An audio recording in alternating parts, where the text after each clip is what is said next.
കുറേ മുന്നേ ഉണ്ടല്ലോ എൻ്റെ ഫ്രണ്ടിൻ്റെ മക്കളോട് ഇനി അശ്വതി ആൻറ്റീൻ്റെ വീട്ടിലേക്ക് വരുമ്പോൾ എന്തായാലും കുഴിമന്തി ഉണ്ടാക്കി തരാമെന്നൊരു വാക്ക് കൊടുത്തിട്ടുണ്ടായിരുന്നു. അതിപ്പോൾ ഞാൻ എന്തായാലും പാലിച്ചിട്ടുണ്ട് കേട്ടോ. അപ്പോൾ ഞങ്ങൾ എല്ലാവരും കൂടെ കുഴിമന്തിയൊക്കെ കഴിച്ച് നേരെ പോയത് നമ്മുടെ സർഗാലയിലേക്കായിരുന്നു. രാവിലെ മുതൽ നമ്മൾ ഒരുമിച്ചുണ്ടായിരുന്നു കേട്ടോ.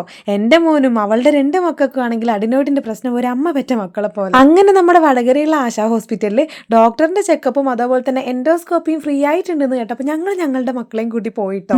സംഭവം കുറച്ച് പ്രശ്നമാണ്, എന്തായാലും അത് അവിടെ നിൽക്കട്ടെ. ഇനി നമുക്ക് ബാക്കിയുള്ള കാര്യം നോക്കാം. അപ്പോൾ ഇതാ നമ്മളവിടെ എത്തിയിട്ടുണ്ട്. അപ്പം നമ്മൾ നേരെ പോയത് ഫ്ലവർ ഷോ കാണാനാണ് കേട്ടോ. അടിപൊളിയായിരുന്നു കേട്ടോ. കഴിഞ്ഞ വർഷം അതിന്റെ മുന്നത്തെ വർഷങ്ങളിലൊന്നും ഇങ്ങനത്തെ ഒരു പരിപാടി ഇല്ലാത്തതുകൊണ്ട് ഇത്തവണ നല്ല പുതുമ ഉണ്ടായിരുന്നു ഇതൊക്കെ കാണാൻ വേണ്ടിയിട്ട്.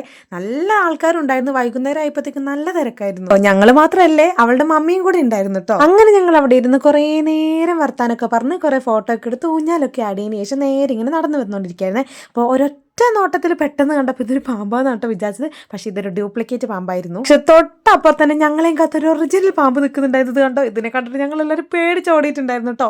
ഇത് ചേരേൻ്റെ കുട്ടിയൊന്നുമല്ല, പക്ഷെ എന്തോ പച്ചില പാമ്പ് അങ്ങനെ എന്തൊക്കെയാണ് പറഞ്ഞത്. എന്തായാലും നമ്മളുടെ എല്ലാം ഓട്ടവും ബഹളവും കണ്ടപ്പോൾ ഒരു ഹിന്ദിക്കാരൻ ചേട്ടൻ വന്നിട്ട് ഒരു ചാക്ക് എടുത്തുകൊണ്ട് വന്നിട്ടുണ്ടായിരുന്നു. ഒരു വടിയും കൊണ്ടൊക്കെ തോണ്ടിയ പാമ്പിനെ അതിൻ്റെ അകത്തേക്ക് ആക്കാൻ ശ്രമിച്ചെങ്കിലും പക്ഷെ നടന്നില്ല.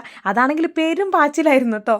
ഇതുണ്ടോ ഒളിമ്പിക്സിനോടുന്ന പോലെയായിരുന്നു അതിൻ്റെ ഓട്ടം. ആണെങ്കിൽ അങ്ങോട്ടും ഇങ്ങോട്ടും ഓടാനും സ്ഥലം ഉണ്ടായിരുന്നില്ല. അങ്ങനെ ഒരുവിധം അതിനിതാ ചാക്കിലാക്കിയിട്ട് അവരങ്ങ് കൊണ്ടുപോയിട്ടുണ്ടായിരുന്നു. ഇതിപ്പോ വീട്ടിലും പാമ്പ്, പോകുന്നിടത്തെല്ലാം പാമ്പ്. അങ്ങനെ പാമ്പ് പിടുത്തൊക്കെ കഴിഞ്ഞതിന് ശേഷം പിന്നെ ഞങ്ങൾ നടക്കാൻ തുടങ്ങി. ഇതവിടെ ഒരു അമ്മമ്മ തൊണ്ടും തല്ലിക്കൊണ്ടിരിക്കാൻ കേട്ടോ. ഒറ്റ നോട്ടത്തിൽ ഒറിജിനലാന്ന് തോന്നും, പക്ഷെ അല്ല. അങ്ങനെ ഞങ്ങൾ നടന്ന് തളർന്ന് പിള്ളേർക്കാണെങ്കിൽ വിശപ്പും ദാഹമൊക്കെ തുടങ്ങി. അങ്ങനെ ഞങ്ങൾ നേരെ മുണങ്ങാനാണ് കേട്ടോ പോയത്. അവിടുന്ന് കായപ്പവും അവിടെ എന്തൊക്കെയുണ്ടോ അങ്ങനെയുള്ള സ്നാക്സ് ഒക്കെ ഞങ്ങൾ വാങ്ങി കഴിച്ചു. അതിനുശേഷം എനിക്ക് ഭയങ്കര കൊതിയായിട്ട് ഞാനൊരു പാവ് ബജി വാങ്ങിയിട്ടുണ്ടായിരുന്നു. സത്യം പറയുകയാണെങ്കിൽ അത് അത്രയ്ക്ക് നല്ല ടേസ്റ്റ് ഒന്നും ഉണ്ടായിരുന്നില്ല. എൻ്റെ 150 രൂപ പോയിട്ടോ. അങ്ങനെ ഞങ്ങൾ പിള്ളേരെയും കൊണ്ട് പാർക്കിലേക്ക് പോയി. അവിടെ പാർക്കിൽ റൈഡ്സൊക്കെ വളരെ കുറവായിരുന്നു കേട്ടോ. അതുപോലെ തന്നെ കുട്ടികളും ഒന്നും ഉണ്ടായിരുന്നില്ല. പിന്നെ ആകെയുള്ള 2-3 റൈഡ്സിലൊക്കെ അവരെ കയറ്റിയിട്ട് കുറേ നേരം ഞങ്ങൾ അവിടെ ഇരുന്ന് വർത്താനമൊക്കെ പറഞ്ഞു. അങ്ങനെ സമയം ഒരു 9 മണിയായപ്പോഴത്തേക്കും നമ്മൾ അവിടെ നിന്ന് സ്കൂട്ടായിട്ടുണ്ട്. അപ്പോൾ എല്ലാവർക്കും ടാറ്റ.